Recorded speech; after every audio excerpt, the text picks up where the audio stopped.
여러분 안녕하십니까. 강신업 변호사입니다. BTS 공연을 두고 말들이 많이 나오고 있습니다. 공연도 쫄딱 망했고요. 광화문 33시간을 봉쇄했는데 이게 공연이냐 국가 통제 예행 연습이냐 라는 말까지 나오고 있습니다. 애초 26만 명이 올 거라고 예고를 했는데 불과 4만 명에 그쳤다는 거죠. 처음부터 과잉 경계를 한 게 아니냐. 왜 그랬느냐 이런 얘기까지 나오고 있습니다.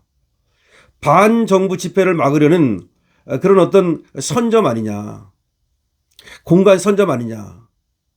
심지어 말이죠, 그 주위에 사람들이 많이 몰릴 것으로 생각해서 편의점 같은 곳에 물건을 잔뜩 쌓았는데 뭐 삼각김밥 같은 것도 말이죠, 다 폐기 처분하게 됐다는 겁니다. 지금 21일 서울 도심의 그 심장부라고 할 수 있는 광화문 광장 일대가 전례 없는 수준으로 통제가 됐다라고 지금 보도가 나옵니다. 세종대로는 전면 봉쇄가 33시간이었고요. 주유도로는 우회 조치가 내려졌고 지하철은 무정차 통과가 됐습니다. 역사 출입구는 폐쇄가 됐습니다. 경찰력만 1만 5천 명이 동원이 되고요. 이게 BTS 공연 안전관리를 한다는 거였는데 시민들이 체감한 건 이건 안전관리가 아니라 이건 공산국가인 북한이나 중국에서나 있을 만한 도심 봉쇄가 아니냐라는 말까지 나왔습니다. 문제는 말이죠, 이렇게 해서라도 많은 사람이나 있었으면 모르겠는데 현재 관람객은 4만 명이었다는 겁니다. 관람객 반, 경찰 반이라는 조롱까지 나왔다는 거죠. 사전에 거론됐던 26만 명하고는 너무도 큰 격차가 있었다는 겁니다. 현장을 찾은 시민들은 말이죠, 입장권이 없다는 이유로 무대 접근조차 어려웠고요. 결국 멀리 설치된 대형 스크린으로 공연을 지켜볼 수밖에 없었다는 것인데요. 무대 앞을 제외한 공간은 텅텅 비었다는 겁니다. 과연 이 정도의 공연을 위해서 그토록 많은 공권력이 동원되어야 했는가, 그렇게 호들갑을 떨어야 했는가, 특공대까지 전진 배치를 하고 차벽까지 세우고 난리를 떨고 금속 탐지기까지 뭐 전부 다 가방까지 뒤지고 그랬는데 이게 뭐냐는 거죠. 왜 강화문이었냐는 거죠. 왜 강화문을 딱 찍어가지고 이렇게 했냐는 거죠. 앞으로도 말이죠, 반정부 집회를 막기 위해서 걸핏하면 이 강화문을 써먹으려는 거 아니냐. 그리고 지금 뭔가 통제하려고 하는 거 아니냐. 통제 예행 연습하는 거냐. 이런 얘기까지 나옵니다. 논란의 핵심은 단순한 안전 문제가 아닙니다. 왜 하필 광화문이었는가 하는 겁니다. 광화문은 단순한 관광지가 아니라 주말에는 더욱이 대규모 정치 집회와 시민 표현이 집중되는 상징 공간입니다. 이 때문에 이번 공연을 두고 문화 행사를 빌린 공간 선점 아니냐. 문화 행사를 핑계대 가지고 공간을 선점하려고 그러는 거 아니냐. 일부에서는 특히 정광훈 목사가 주도하는 집회, 또 정기적으로 열리는 대규모 집회, 이 흐름과 시점이 겹친 거를 지적합니다. 공연이라는 명분으로 대규모 인파를 통제하고 동시에 특정 집회 가능성을 원천적으로 차단한 거 아니냐. 물론 이 같은 시각은 아직은 확인된 건 아니지만 이런 얘기가 안 나올 수가 없는 거죠. 당국은 말이죠, 철저히 안전을 위한 조치였다는 그런 얘기를 합니다. 집회 인허가와 시설물을 관리하는 서울시와 주최 측은 대형 공연에서 발생할 수 있는 압사, 혼잡, 테러 위협 등을 고려해서 선제적 통제가 불가피했다라는 얘기를 합니다. 물론 BTS 공연 특성상 단 한 번의 사고도 있어서는 안 되겠지만 지금 시민들의 체감은 달랐다는 거죠. 일부 시민은 말이죠, 일상 이동 자체가 막혔다. 출퇴근과 생활이 마비됐다. 주변 음식점들도 대부분 영업을 못했다.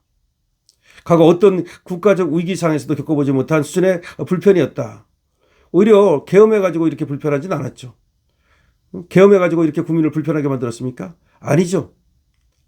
특히 대중교통 통제는 가장 큰 불만 요인이었는데 지하철 무정차 통과, 출입구 폐쇄, 이렇게 되면 말이죠, 거기 일보러 가는 사람들은 어떻게 하라는 말입니까? 이건 단순한 행사 통제를 넘어서 공공이동 제한, 이거는 사회를 통제하는 거죠. 안전 문제가 아닙니다, 이거는. 이 같은 상황은 자연스럽게 다양한 해석을 낳고 있는데요.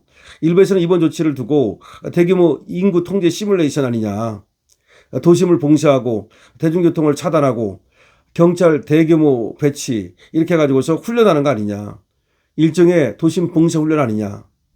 또 다른 시각에서는 말이죠, 문화행사를 활용한 정치적 공간관리 아니냐. 제 광화문이라는 이 상징적 공간을 특정 시점에 완전히 통제함으로써 향후 언제든지 이렇게 하려고 그러는 거 아니냐. 이런 얘기까지 나오고 있는 겁니다. 그러니까 문제는 말이죠, 비례성이라는 거죠. 과연 4만 명 규모 행사에 1만 5천 명의 경찰이 동원되고 33시간 도심 핵심 도로를 봉쇄하고 대중교통을 제한하고 이게 맞냐는 거야. 아니 그럼 26만 명은 어떤 근거로 나온 수치냐는 거지. 처음부터 뻥튀기 한 거 아니냐는 거지. 물론 4만 명이지 뭐 8만 명이지 그건 명확하지 않습니다만은 어쨌든 간에 26만 명이라는 말이 어디서 나온 거고 왜 그렇게 엄청난 통제를 해야 했는지, 뭐 4만 명 정도면 말이죠, 토요일 날 광화문 집회, 정광훈 목사가 이끄는 그 집회에도 수십만 명이 나와도 문제가 안 되는데 그 제후 뭐 4만 명 가지고 그야말로 그와 같은 통제까지 할 필요가 있었는지 이상하다는 겁니다. 근데 문제는 말이죠, 바로 오세훈입니다. 오세훈이 서울시장인데도 이 정도인데 만약에 좌파가 집권을 한다면 더 엄청난 그런 도시 봉쇄가 이루어지지 않을까라는 얘기도 나옵니다. 그러나 또 한편에서는 오세훈이 더하다. 오세훈은 이미 저 민주당 세력, 이재명 세력과 손을 잡았다라는 얘기까지 나오고 있습니다. 이번에 BTS 공연은 물론 우리 젊은이들이 전 세계적으로 유명하고 또 돈도 벌고 그거 뭐 우리나라를 알리고 그거를 비판할 생각은 전혀 없습니다. 문제는 필요성이 아니라 비례성이라는 말이 맞는 겁니다. 그러니까 필요하다 할지라도 왜 그렇게 과잉을 했느냐는 거지, 과잉. 광화문에서 한다는 것도 사실은 요 문제가 있어 보이고, 어쨌든 광화문에서 한다 칩시다. 한다 치면 너무 과잉적인 그런 어떤 통제를 해서는 안 되는 건데 왜 그렇게 경찰이 어마어마하게 거기다가 뭐 특공대까지 배치를 하고 차벽까지 설치를 하고 금속탐지기까지 도입을 하고 그 난리를 떨면서 시민들을 불편하게 했느냐. 이게 바로 공산당식 시민 통제 아니냐. 그런 거에 대한 예행 연습 아니냐라고 하는 어떤 그런 의심을 하는 거예요. 이재명을 못 믿으니까 민주당 정부의 독재 행태를 보면은 그러고도 남을 것이라는 생각을 하게 되는 거예요. 어쨌든 비례성이라는 측면에서 이번에 BTS 공연은 풍마한 겁니다. 그리고 이렇게 국민을 갖다가 사실상 봉쇄하고 어렵게 하고 불편하게 한 거는 이재명 정부와 그리고 오세훈 서울시장이 사과를 해야 되는 겁니다. 왜냐하면 예측을 잘못했든 어쨌든 간에 그렇게 지나치다는 게 중요한 겁니다. 과잉이 중요한 겁니다. 그렇게 한 거에 대해서는 분명히 잘못이 있는 거죠. 여러분 어떻게 생각하십니까? 강신업 TV입니다. 좋아요, 구독을 부탁드립니다.